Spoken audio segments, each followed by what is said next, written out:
ছোট সোনা মসজিদ বাংলাদেশের অন্যতম প্রাচীন মসজিদ। প্রাচীন বাংলার রাজধানী গৌরনগরীর উপকণ্ঠে পিরোজপুর গ্রামে এই স্থাপনাটি নির্মিত হয়েছিল, যা বর্তমানে বাংলাদেশের রাজশাহী বিভাগের চাঁপাইনবাবগঞ্জ জেলার শিবগঞ্জ থানার অধীনে পড়েছিল। সুলতান আলিমুদ্দিন হোসেন শাহের শাসনামলে 1994 থেকে 1519 খ্রিস্টাব্দে ওয়ালি মোহাম্মদ অলি নামে এক ব্যক্তি এই মসজিদটি নির্মাণ করেছিলেন। মসজিদটির মোট দৈর্ঘ্য 82 ফুট এবং এর প্রস্থ হচ্ছে 52.5 ফুট এবং এই মসজিদে মোট 15টি গম্বুজ রয়েছে এবং এই মসজিদটি নির্মাণ করা হয়েছে পাথর, ইট, টেরাকোটা এবং বিভিন্ন রকম টালি দিয়ে। মসজিদের চার কোণে 4টি বুরুজ আছে, এগুলো ভূমিনকশার অষ্টকোণার। বুরুজগুলিতে ধাপে ধাপে বলয়ের কাজ আছে, বলয়গুলো উচ্চতার ছাদের কার্নিশ পর্যন্ত।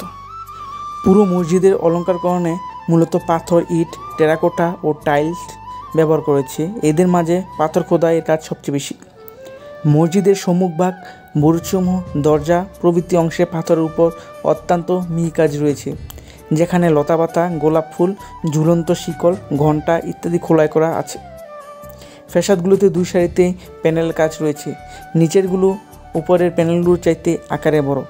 দরজাগুলোর মাঝের অংশে একই প্যানেলগুলো অবস্থিত। দরজাগুলো অলঙ্কারযুক্ত চতুর্কোণ ফ্রেমে আবদ্ধ। খিলানগুলো পাথর খোদাই এর অলঙ্কারযুক্ত।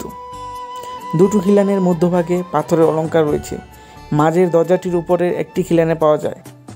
প্রিন্টর কার্নিহামের বর্ণনা থেকে জানা যায়, একসময় বাইরের দিকে পুরো মসজিদটির উপরে সোনালী রঙের আস্তরণ ছিল, মতান্তরে কেবল গম্বুজগুলোর উপর অভ্যন্তরে টেরাকোটা সমৃদ্ধ। চলুন এবার আমরা ভিতরের অংশটা ঘুরে দেখি, ভিতরে কীভাবে কাজ করা হয়েছে এবং কীরকম দেখতে। আমি যখন ভিতরে ঢুকি, ভিতরে দেখি আমি খুবই মনোমুগ্ধ হই, কারণ হচ্ছে ভিতরে প্রথম যেরকমভাবে বানিয়েছিল মসজিদটি ঠিক একইভাবে রয়েছে। আর এই মসজিদে কিন্তু মহিলাদের জন্য নামাজের ব্যবস্থা রয়েছে। যারা মহিলা মানুষ যায় তারাও এখানে নামাজ আদায় করতে পারে, তাদের মন মতো তারা এখানে নামাজ পড়তে পারে। এটা খুবই একটি ভালো এবং প্রশংসনীয় কাজ। মূল মসজিদের আঙিনায় ঢোকার পথে একটি তোরণ আছে, এর বাইরের দিকটাতে পাথর দিয়ে ঢাকা ছিল। এটি 2.4 মিটার চওড়া, উচ্চতা 7.6 মিটার। তোরণটি মসজিদের মাঝের দরজা বরাবর অবস্থিত। তোরণের সামান্য পূর্বে বাঁধানো মঞ্চের এই দক্ষিণ পাশে অবস্থিত।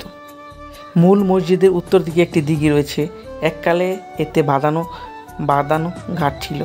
বর্তমানে স্থাপনাটির দক্ষিণ পূর্ব দিকে 2টো কবর রয়েছে, 1.3 মিটার উঁচু, যা আগেই বলেছি এটি পাঁচিল দিয়ে ঘেরা।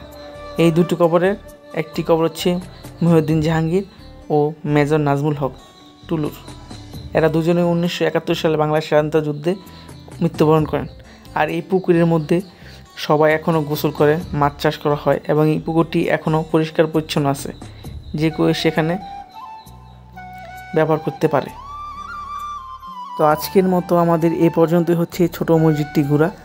আশা করছি আপনাদের ভিডিওটি ভালো লাগবে। যদি ভিডিওটি ভালো লাগে তাহলে অবশ্যই লাইক, কমেন্ট এবং শেয়ার করতে ভুলবেন না। ধন্যবাদ।